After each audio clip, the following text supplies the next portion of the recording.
હાલો મિત્રો, તમને હમણાં એક નેતાનો વિડીયો મૂકું. એને હે ને એ નેતાને જ જીતવું, બરાબર? એક પેનલને જીતવું, બીજા કોઈ જીતવા દેવાના જ નથી. જો કોઈ માગવા આવે મત, એક મતે માગવા જાય તો નેતા હે ને સીધા કરી નાખે. હા, એટલો દાબ મારે, બોલો. તમને એમ થાય કે નેતા બાકી છે હો, બીજું બધું ઠીક. આ નેતાને હે ને બીજા કોઈ જીતવા જ નહીં દેવો, નકરું એને જ રાજ કરવું છે. એક બીજા નેતા વેરી જો કોઈ અપક્ષ જીત્યો તો એને હે ને ગ્રાન્ટ નહીં દેવાનો, બોલો. એટલે બધું ભાજપ વાળાને જીતવું એમ ને, બીજી પબ્લિકને કોઈ જીતવા જ નહીં દેવાનું. હવે તમારે છે ને બધા કંટાળીને હે ને પબ્લિક આવતી હોત નથી, હે એટલી કંટાળી ને કોઈ સભામાં નથી આવતી, એટલા કંટાળી ગયા, બોલો. તો હજી તમે ચાલુ જ રાખો. જો કોઈ મત માગવા આવે, અરે એક મત એ માગશે તો એને સીધા કરવાનો, ફોન કરવાનો તમારે, બોલો. તો માઈને એમ ન જો નેતા કે એમ જોવો પ્રયત્ન ના કરતા બધાય કમળની પેનલથી ચાલજો.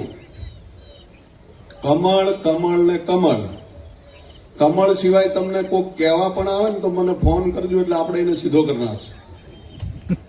ભૂલથી જો તમને એવું કહેવાય કે મને એક મત આપજો, બાકી તમારે જે કરવું એ કરજો, એવો કોઈ પણ ઉમેદવાર તમને ફોન કરે અથવા તો મળીને કે તો આપણે જીતેલો હશે ને તો એને ઘરે કાઢી મૂકશે. જોયું ને, આમ સીધા કરીને ઘડીકમાં. અત્યારે ભૂંડા ભાજપ વાળાનું હે ને રાજ જેવું હાલે. મત લઈ જ લેવાના ગમે એમ કરીને, બાકી હે ને એની પેનલે જીતવી જોઈએ ને આખું ગુજરાત રાજ્યમાં બધે એ જ હોવા જોઈએ. શું આખા દેશમાં હોવા જોઈએ, બધે આખી પેનલ હોવારી એવી જ છે. દાદાગીરી જીતી જ જવાનું, બીજી કાંઈ વાત નહીં. શું ટેકામાં પછી છે ને પોલીસ વાળા આવી જાય, બધા ટેકામાં આવી જાય. એટલે હે ને એ તો આવું જ આવે ને કે આવડા દાદાગીરી કરે, બરોબર. હવે એક બીજા છે એ પાછા એમ કે જો કોઈ બીજા જીતશે તો હે ને એને લેવામાં નહીં આવે ને એને ગ્રાન્ટ નહીં દેવામાં આવે ને એને ભાજપમાં જોડવામાં નહીં આવે, અપક્ષ ઉમેદવારને. એવું કેમ?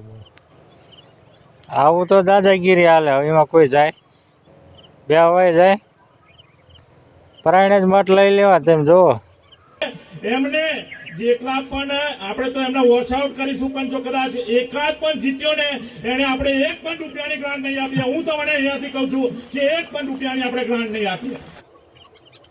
સારા કામ કાઢું તો પછી આવે. અત્યારે ભૂપેન્દ્રભાઈ પટેલના મોટા આપણે હે ને ગુજરાતના મુખ્યમંત્રી, તો એની હે ને સભામાં માણસો નથી એટલા જતા. રોડ શો કર્યો તો એમાંય નથી જતા. હવે તમે પછી કેમ આવે? દાબ મારીને જ મત લઈ લેવા, બરોબર. પછી પબ્લિક શું કરે ને, કામ એવું કાંઈ કરવાનું નહીં, બરોબર. પૈસા ખાધે જવાનું, ટેસડા કર્યા જવાનું, ફૂલ ને બૂલ ખાધે જવાનું, કાજુએલ ખાવાનું, બધું ખાવાનું, કંઈ ખાવામાં બાકી જ ના રાખ્યું. દાબ મારીને મત લઈ લે. આ ભૂપેન્દ્રભાઈ પટેલનો વિડીયો મૂકું સાઈડમાં, તમે એમાં જો માણસ છે બધા એના માણસો દેખાય. હાલ્યા તમને એમ થાય કે આ જાણે એટલા લગભગ સિક્યોરિટી વાળા ના તેને એ જ હશે કે નહીં હોય, કંઈક વાહન વાળા એના, બરોબર. કંઈક પોલીસ વાળાને, સિક્યોરિટી વાળાને, કંઈક હે ને ઈવડે પેનલ છે ને, બાકી કોઈ નહીં હોય. પબ્લિકને છે ને એમ તો કાંઈ જ આવું નથી, એવું જ કે નહીં. આવું જ હાલે, બરોબર.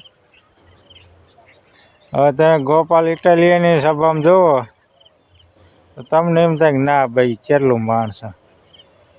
એ આવું ભાષણ કરે કે તમે મને જ મત દેજો, તો પછી અહીંયા કોઈ જાય કે નહીં?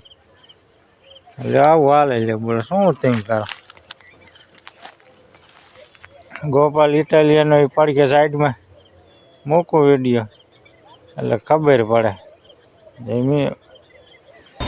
જો દિલ્હીથી ને આવે તો એના માનને, હવે તેમાં એના રહ્યા તો માનને.